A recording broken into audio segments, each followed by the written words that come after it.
Hello students and welcome back to your own channel Singh creations education. बच्चों, आज है हमारी ब्रह्मास्त्र सीरीज का डे 4 और इसी तरह से अगले 30 दिनों तक आप सभी को बायोलॉजी के मोस्ट एक्सपेक्टेड क्वेश्चन में प्रोवाइड करने वाली हूँ। तो आप लोग प्लीज इस चैनल को सब्सक्राइब कर लीजिए सो दैट आप लोगों की नीट 2025 की प्रिपरेशन में आपकी हेल्प हो सके। बिकॉज इस वीडियो के अंदर जितने भी क्वेश्चंस आप देखोगे वो लास्ट 15 इयर्स के क्वेश्चंस को एनालाइज करके सभी प्रीवियस ईयर क्वेश्चंस आपको यहाँ प्रोवाइड किए जाएंगे, वो भी चैप्टर वाइज। आज का हमारा चैप्टर है एनिमल किंगडम। इससे पहले बायोलॉजिकल क्लासिफिकेशन, प्लांट किंगडम और द लिविंग वर्ल्ड हम कवर कर चुके हैं। तो वो बच्चे जो चाहते हैं अपने नीट बायोलॉजी के स्कोर को इम्प्रूव करना, वो इस वीडियो को लास्ट तक जरूर देखें और लास्ट में अपना स्कोर जरूर कमेंट करना बच्चों कि आपने टोटल 30 क्वेश्चंस में से कितने क्वेश्चन सही किए। हर एक क्वेश्चन के साथ उसका एक्सप्लेनेशन प्लस कौन से ईयर में वो पूछा गया है ये मैं आपको इन वीडियो के अंदर बताने वाली हूँ। सो प्लीज मेक श्योर कि आप अटेंटिवली इन सभी क्वेश्चंस को सॉल्व करें और अपनी प्रिपरेशन को इनहैंस करें। हमारा पहला क्वेश्चन है, which one of the following statement is true for the phylum arthropoda. अब जिस बच्चे ने आर्थ्रोपोडा ऊपर ऊपर से पढ़ा है उसे नहीं समझ में आएगा, लेकिन जिसने थोड़ा भी डेप्थ में पढ़ा है उसे पता है आर्थ्रोपोडा की कैरेक्टरिस्टिक्स। ठीक है, आप लोगों को बताना है ऑप्शन ए, बी, सी या डी में से कौन सा ऑप्शन सही होगा यहाँ पे। And the correct option here is option number B, they have an open circulatory system. ठीक है, जो आर्थ्रोपोडा है उनके पास ओपन सर्कुलेटरी सिस्टम होता है विद ब्लड फिल्ड कैविटीज, जिसको हीमोसील हम कहते हैं। बिकॉज ब्लड इन्वॉल्व है इसलिए हीम और कैविटी है तो सील। ठीक है, नीट 2020 में हमसे ये क्वेश्चन पूछा गया था। अच्छा क्वेश्चन है, एक आइडिया देता है कि आखिर फाइलम से हमारे जो क्वेश्चंस होते हैं वो किस तरह से पूछे जा सकते हैं। नेक्स्ट क्वेश्चन की तरफ चलते हैं। आपके पास 15 सेकेंड्स हैं, टाइमर स्टार्ट हो चुका है। Which one of the following feature is not present in Periplaneta Americana. जल्दी बताओ, ऑप्शन ए, बी, सी या डी। टाइम इज अप बच्चों। The correct option here is option number D, closed circulatory system. समझ रहे हो कि किस तरह से कैरेक्टरिस्टिक के ऊपर बेस्ड क्वेश्चन आते हैं। तो अगर आप एक टेबल के रूप में भी, एक टेबल की तरह भी आप इन चीजों को याद कर लो तो आप लोगों का काफी ज्यादा बेनिफिट होगा in the chapter animal kingdom. Cockroaches have an open circulatory system typical of all arthropods. Clear?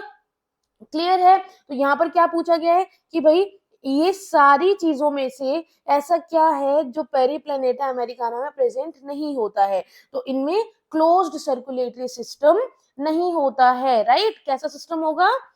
Open होगा। और ये क्यों होगा? Because it is a part of arthropod और उसी से रिलेटेड क्वेश्चन हमने पहले किया है। राइट? चलो आगे बढ़ते हैं। Which of the following is a characteristic feature of Echinodermata? इनमें से एकाइनोडर्माटा के लिए कैरेक्टरिस्टिक फीचर कौन सा है? कि उसके पास सूडोसिलोम है, एक्सोस्केलेटन है, वाटर वैस्कुलर सिस्टम है या जॉइंटेड लेग्स है। The time is up. Correct option here is option number C, water vascular system. जो एकाइनोडर्म होते हैं उनके पास वाटर वैस्कुलर सिस्टम होता है जो हेल्प करता है इन देयर लोकोमोशन। ठीक है, उसमें उनको यूज होगा एज वेल एज फूड को कैप्चर करने के लिए, स्टोर करने के लिए, पकड़ने के लिए भी उनका वाटर वैस्कुलर सिस्टम काम आएगा। नीट 2019 में बच्चों ये क्वेश्चन पूछा गया था। राइट? कितने बच्चों का सही है ये? जल्दी से बताओ, कमेंट सेक्शन में कमेंट करके बताओ किस किस को एनिमल किंगडम सबसे ज्यादा डिफिकल्ट लगता है, क्योंकि बहुत ज्यादा मगिंग अप वाली चीजें है ना इसके अंदर। Which of the following is a connecting link between Annelida and arthropod? जल्दी से बताओ, A, B, C या D? And the correct option here will be option number B, peripatus. क्या है ये? Peripatus exhibits trait जो कि एनालिड्स में भी देखने को मिलते हैं और आर्थ्रोपोडा में भी, जिसकी वजह से they are connecting link between both these phylum. ऐसा ही हमने हमारे बायोलॉजिकल क्लासिफिकेशन, प्लांट किंगडम इनमें भी देखा था, जिसमें आपको पता होगा कि ह्यूमंस भी छोड़ो, प्लांट्स और एनिमल्स के बीच में एक कनेक्टिंग लिंक था। है ना, वो कौन सा ग्रुप था और क्या उसका एग्जाम्पल था, ये क्वेश्चंस मैं करा चुकी हूँ। तो आप नीचे कमेंट सेक्शन में मुझे इसका आंसर बताओगे, ठीक है। जो बच्चा इसका सबसे पहले आंसर बताएगा उसको नेक्स्ट वीडियो में मेरी तरफ से शाउट आउट मिलेगा। ओके, सो मेक श्योर कि आपको पता हो। क्लियर। नीट 2018 में आपसे ये क्वेश्चन पूछा गया था। आगे बढ़ते हैं क्वेश्चन नंबर 5 की तरफ। Which one of the following groups of animal is bilaterally symmetrical and triploblastic?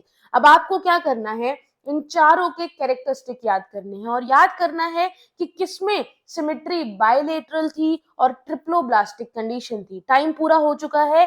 Correct answer यहाँ पे होगा ऑप्शन नंबर बी, एस्केलमेंट्स, ठीक है, बिकॉज इनके पास बायलेटरल सिमेट्री है। और ट्रिप्लोब्लास्टिक का मतलब क्या हुआ, 3 जर्म लेयर्स हैं। कितनी जर्म लेयर्स हैं, 3 जर्म लेयर्स हैं इनके पास, इसलिए इनको ट्रिप्लोब्लास्टिक कहा जाता है। नीट 2017 में आपसे ये क्वेश्चन पूछा गया था। आगे बढ़ते हैं। Which of the following are exclusively marine animal? Which of the following are exclusively marine animal? यानी कि इनमें कोई एक्सेप्शन नहीं है, सभी एनिमल इसके मरीन ही होंगे।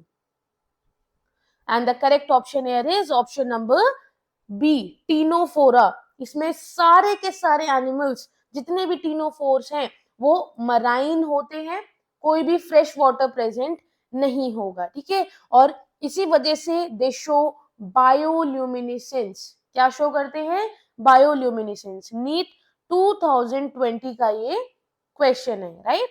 नेक्स्ट क्वेश्चन की तरफ बढ़ते हैं। Which one of the following features is common in silverfish, scorpion, crab and spider? आपको ये याद रखना है कि ये किस ग्रुप में आते हैं, तो आप इसका आंसर इजीली कर पाओगे। 2, 1, 0। बच्चों टाइम खत्म हो चुका है। अगर आप इतने टाइम में 15 सेकेंड्स में आंसर कर पा रहे हो, वेल एंड गुड है, क्योंकि ऐसे छोटे क्वेश्चंस को अगर आप 15 सेकेंड या 20 सेकेंड में भी कर लोगे तो आप अगले बड़े क्वेश्चंस के लिए टाइम बचा पाओगे, ठीक है। The correct option here is option number A, they all have jointed legs. क्यों, बिकॉज ये चारों ही बिलोंग करते हैं टू द फाइलम आर्थ्रोपोड, ठीक है। और आर्थ्रोपोड की एक कैरेक्टरिस्टिक क्या होती है, that they have jointed appendages. और एक और होती है जो हमने प्रीवियस क्वेश्चन में पढ़ा, ओपन सर्कुलेटरी सिस्टम, राइट। तो ये दोनों तो अब आपको याद हो गए होंगे, तो अगर इनसे रिलेटेड क्वेश्चन आता है तो आप लोग इजीली आंसर कर पाओगे। नीट 2016 का आपका ये क्वेश्चन है। आगे बढ़ते हैं। Which of the following is not a characteristic of mammal? Mammal का कैरेक्टरिस्टिक इनमें से कौन सा नहीं है? होम्योथर्मी, presence of diaphragm, 7 cervical vertebrae या न्यूक्लिएटेड आरबीसी? सामने दिख रहा है इसका answer. The correct option is option number D, nucleated RBC. क्योंकि मैमल्स के अंदर हमेशा जो आरबीसी होती है वो नॉन न्यूक्लिएटेड होती है और यही इनको दूसरों से अलग बनाता है। एक इनका यूनिक ट्रेट है कि आरबीसी हमेशा मैमल्स के अंदर नॉन न्यूक्लिएटेड रहेंगी। नीट 2014 में आपसे ये क्वेश्चन पूछा गया था। मेक श्योर आप इसे मिस ना करो, क्योंकि आप लोगों के नीट में सिलेबस सेम है, टॉपिक सेम है, क्वेश्चंस भी कई बार रिपीट हो जाते हैं, सेम आते हैं। जितने भी क्वेश्चंस करा रही हूँ ये वो क्वेश्चंस हैं, उन कंसेप्ट पे बेस्ड हैं जो कंसेप्ट बार बार आपसे एग्जाम में पूछा जा रहा है। इसीलिए मैं इन क्वेश्चंस को लेकर आई हूँ, ताकि आप अगर इन क्वेश्चंस को कर लोगे तो आपका मेजर पोर्शन कवर हो जाएगा किसी भी प्रॉपर चैप्टर का, ठीक है, फॉर योर नीट 2025। आगे बढ़ते हैं। The excretory organ of earthworm is? Earthworm का एक्सक्रीटरी ऑर्गन क्या है? Flame cell, Malpighian tubule, green glands या nephridia? And the correct option here is, time is up बच्चों, करेक्ट ऑप्शन है option number D, nephridia, right. Earthworm जो होते हैं, जो कि एनालिड्स ग्रुप के अंदर आते हैं, they excrete nitrogenous waste via nephridia. इसीलिए इनका एक्सक्रीटरी ऑर्गन क्या हुआ? नेफ्रीडिया। और एक्सक्रीट क्या करते हैं? Nitrogenous waste. नीट 2012 में ये क्वेश्चन बच्चों पूछा गया था। आगे बढ़ते हैं। Which of the following animals is a diploblastic acoelomate? पहली कंडीशन डिप्लोब्लास्टिक है, दूसरा एसीलोमेट है। ए का खास ध्यान रखना बच्चों, कौन सा एनिमल का होगा? टाइम खत्म हो चुका है। करेक्ट आंसर होगा ऑप्शन नंबर ए, हाइड्रा। क्योंकि हाइड्रा बिलोंग करता है निडेरिया फाइलम को, जो कि डिप्लोब्लास्टिक है और उसके अंदर सीलम नहीं होती। जिसके अंदर सीलोम नहीं होगा उसे हम एसीलोमेट कहेंगे। ए का लगना मतलब एब्सेंट है वहां पर वो चीज। नीट 2019 में आपसे ये क्वेश्चन पूछा गया था और काफी अच्छा क्वेश्चन है। तो 10 क्वेश्चंस हमारे हो चुके हैं। आप में से कितने बच्चे हैं जिनके 10 में से 10 स्कोर है और कितने बच्चे हैं जिनका 10 में से 7 या उससे नीचे स्कोर है, ये आप नीचे कमेंट सेक्शन में कमेंट करके बताओगे। और आपका क्या स्कोर है, अगर इससे कुछ अलग है तो भी आप नीचे कमेंट सेक्शन में कमेंट जरूर किया करो। मुझे पता लगता है कि आप लोग कितना एक्टिवली क्वेश्चंस को सॉल्व कर रहे हो। ठीक है, कोई शर्माने वाली बात नहीं है कम आए हैं, या कोई ओवर कॉन्फिडेंस वाली बात नहीं है ज्यादा आए हैं। तो आप लोग अपनी प्रिपरेशन पे ट्रस्ट करके चलते जाओ, आप अपना बेस्ट देने वाले हो नीट 2025 एग्जाम में। तो चलो बच्चों, ऑल द बेस्ट। बढ़ते हैं अगले क्वेश्चन की तरफ। कई बच्चों को लगा होगा अच्छा वीडियो खत्म 10 क्वेश्चन में भी, नहीं। ठीक है, तो आगे बढ़ते हैं। Which animal does not belong to the class fishes? Dogfish, rohu, catla या tortoise? 5, 4, 3, 2, 1, 0 and the correct option here is option number D, tortoise. क्योंकि टॉर्टोइस एक रेप्टाइल होता है जबकि बाकी सभी आपकी फिशेज हैं। ठीक है, ये तीनों ही फिशेज हैं और फिशेज बिलोंग करेंगी पीसेज में। ठीक है, क्लियर। नीट 2015 का आपका ये क्वेश्चन है। कब का है? नीट 2015। क्लियर, आगे बढ़ते हैं। Which of the following is not a feature of chordates? Chordates non chordates के बीच में डिफरेंस सबसे ज्यादा इंपॉर्टेंट है बच्चों। आर्थ्रोपोडा आपको पता होना चाहिए, उसके साथ ये दोनों भी जरूर पता होने चाहिए। कौन सा फीचर कॉर्डेट्स का नहीं है? टाइम खत्म हो चुका है। करेक्ट ऑप्शन है option number D, ventral heart. क्योंकि कॉर्डेट्स के अंदर डोर्सल हार्ट होगा। वेंट्रल और डोर्सल का मीनिंग पता है ना, ऊपर और नीचे वाली चीज, तो उसी को हम कह रहे हैं। तो डोर्सल और वेंट्रल में से कॉर्डेट्स के पास डोर्सल हार्ट होता है। नीट 2016 का ये क्वेश्चन है। आगे बढ़ते हैं। Which one of the following is correctly match? Timer की तरफ जरूर ध्यान देना हर क्वेश्चन में। टाइमर स्टार्ट हो चुका है बिल्कुल बच्चों। ऑप्शन नंबर ए, बी, सी या डी? करेक्टली मैच कौन सा है? Option number A. ठीक है, बेलानोग्लोसस विद प्रोटोकॉर्डेटा। बेलानोग्लोसस जो है हेमिकॉर्डेट्स को बिलोंग करता है, जो कि सब फाइलम है प्रोटोकॉर्डेट का। क्लियर। नीट 2018 में बच्चों आपसे ये क्वेश्चन पूछा गया था। आगे बढ़ते हैं 14th क्वेश्चन की तरफ। Which phylum has canal system and spicules? कौन से फाइलम के पास कैनाल सिस्टम प्रेजेंट है and they have spicules? Coelenterate, echinodermata, mollusca या porifera? The time is up बच्चों। करेक्ट ऑप्शन है ऑप्शन नंबर डी, पोरिफेरा। क्योंकि पोरिफेरेंस यानी कि जिन्हें हम स्पॉन्जेस भी कहते हैं, एग्जाम्पल में भी आ जाता है, they have a canal system, ताकि पानी का फ्लो बना रहे। और स्पिक्यूल्स होते हैं उनको सपोर्ट प्रोवाइड करने के लिए। क्या प्रोवाइड करने के लिए? सपोर्ट प्रोवाइड करने के लिए। नीट 2021 में ये क्वेश्चन पूछा गया। आप देख रहे हो एक ट्रेंड चला आ रहा है कि आप लोग अगर एक टैबुलर फॉर्म में हर एक फाइलम के कैरेक्टरिस्टिक्स लिख लो कि भाई सर्कुलेटरी सिस्टम इनमें कैसा है या फिर इनमें कैनाल सिस्टम कैसा है, ये चीजें आप अगर लिख लो एक जगह पर और बार बार उसे देखते रहोगे दिन रात, तो आप लोगों के एनिमल किंगडम में तो मार्क्स नहीं कटेंगे। ठीक है, यही एक ट्रिक होती है एनिमल किंगडम को याद करने की। अदरवाइज सारे के सारे फाइलम एक साथ करने बैठोगे नहीं होगा। राइट, चलो आगे बढ़ते हैं। In which of the following phyla is the larva bilaterally symmetrical but the adult is radially symmetrical? एक बहुत ही ट्विस्टेड क्वेश्चन है कि भाई लार्वा तो बायलेटरली सिमेट्रिकल होता है लेकिन एडल्ट जब वो बनता है वो रेडियली सिमेट्रिकल हो जाता है। और करेक्ट ऑप्शन है यहाँ पर option number C, echinodermata. Clear, ये इसका मेन फीचर है, आप यहाँ मार्क भी कर सकते हो। It is it's main feature कि लार्वा तो बायलेटरल स्टेज में रहता है लेकिन जब एडल्टहुड में आते हैं तो रेडियल सिमेट्री हो जाती है। नीट 2017 में आपसे ये क्वेश्चन पूछा गया था। आगे बढ़ते हैं 16th क्वेश्चन की तरफ। Which animal is uricotelic terrestrial animal? Uricotelic का मतलब क्या होता है? सबसे पहले तो आप लोग ये बताएंगे।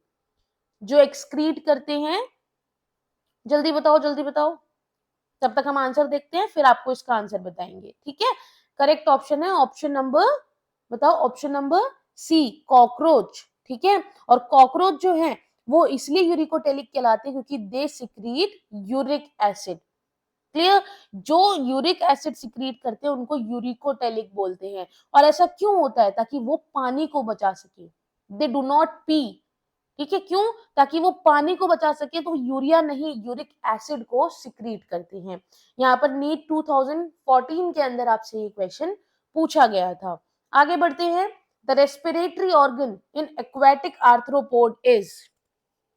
एक्वेटिक आर्थ्रोपोड, पानी के अंदर रहने वाले आर्थ्रोपोड में रेस्पिरेटरी ऑर्गन क्या होता है? स्किन, बुक, लंग्स, ट्रैकिया या गिल्स? शुभमन गिल नहीं, गिल्स की बात हो रही है। ठीक है, the correct option here is option number D, gills. ठीक है, एक्वेटिक आर्थ्रोपोड्स जो होते हैं जैसे कि प्रॉन्स हो गए, क्रैब्स हो गए, वो गिल्स का यूज करते हैं फॉर देयर रेस्पिरेशन। ठीक है, सांस लेने के लिए, ब्रीदिंग एक्सचेंज करने के लिए। नीट 2016 में ये क्वेश्चन आपसे पूछा गया था। विच of the following shows metameric segmentation? इनमें से किस में मेटामेरिक सेगमेंटेशन आपको देखने को मिलती है? सेगमेंटेशन मतलब उसके डिफरेंट डिफरेंट पार्ट्स हो जाना। स्कैरिस, अर्थवॉर्म, हाइड्रा या taenia? And the correct option here is option number B, earthworm.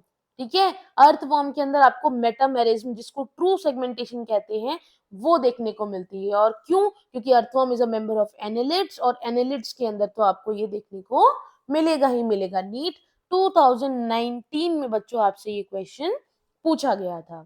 आगे बढ़ते हैं 19th क्वेश्चन की तरफ। Which phylum has both open and closed circulatory system in different organism? यानी कि एक ऐसा फाइलम भी है जिसके अंदर अलग अलग ऑर्गेनिजम्स में अलग अलग टाइप के सिस्टम होते हैं, सर्कुलेटरी सिस्टम, ओपन और बोथ क्लोज दोनों होते हैं। ठीक है, ओपन और क्लोज दोनों होते हैं। And the correct option is option number B, Mollusca. ठीक है, मोलस्का जैसे कि सिफेलो, ये नाम भी दिया हुआ है कुछ ऐसे मोलस्क जैसे कि सिफेलोपोड्स के अंदर क्लोज है, और दूसरे जैसे कि स्नेल उनके अंदर ओपन सिस्टम है, लेकिन दोनों ही बिलोंग करते हैं to the group, to the phylum Mollusca. Clear? NEET 2021 यानी कि नया नया ताजा ताजा क्वेश्चन है ना? तो आप चांसेस मान सकते हो ऐसे क्वेश्चंस का इस बार आने का। आगे बढ़ते हैं।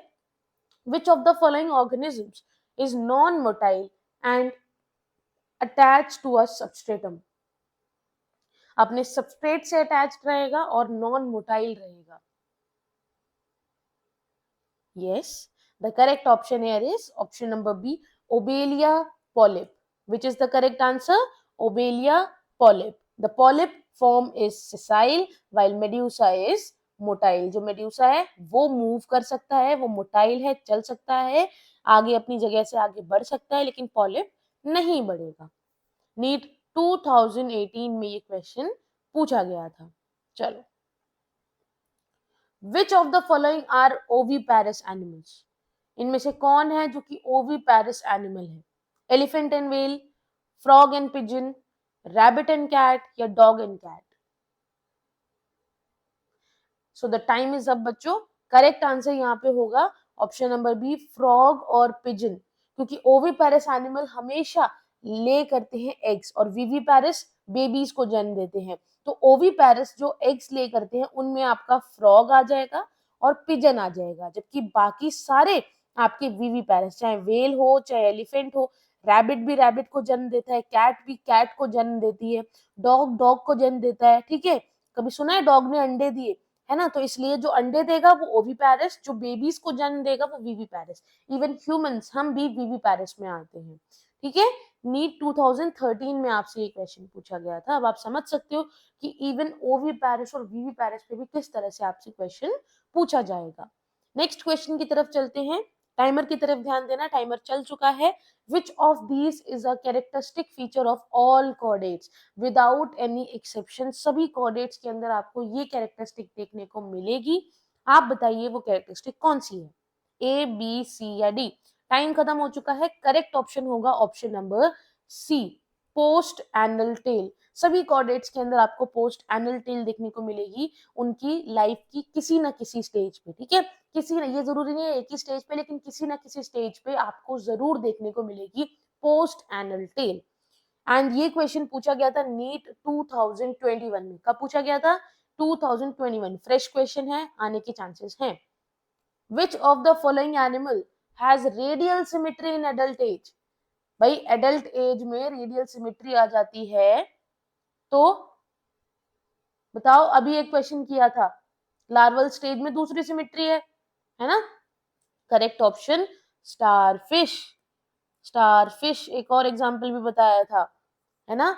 एडल्ट एकाइनोडर्म जैसे कि स्टारफिश, उनके अंदर तो आपको रेडियल सिमेट्री देखने को मिलेगी, और लार्वल स्टेज में हम क्या देखने को मिलेगा? हमें बाइलेटरल सिमेट्री।